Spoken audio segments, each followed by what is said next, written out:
Cầu Sa Đéc, phường Sa Đéc, tỉnh Đồng Tháp là một trong những công trình trọng điểm phục vụ Festival Hoa kiển Sa Đéc lần thứ hai. Để kịp tiến độ thông xe kỹ thuật vào ngày 25 tháng 12 tới, phục vụ Festival, những ngày này, đơn vị thi công đã huy động phương tiện, máy móc và hàng chục kỹ sư, công nhân gấp rút hoàn thành những khâu cuối cùng.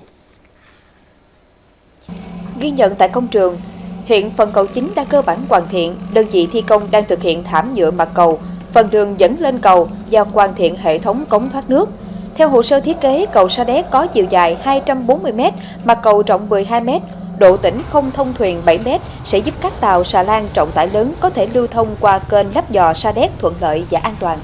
Cầu Sa Đéc hoàn thành sẽ giúp việc lưu thông vận chuyển hoa kiển của bà con được thuận tiện hơn cả đường thủy lẫn đường bộ. Đặc biệt là kết nối trung tâm phường Sa Đéc với khu vực làng hoa Sa Đéc, giảm tải cho cầu Sagway, hạn chế ùn tắc giao thông.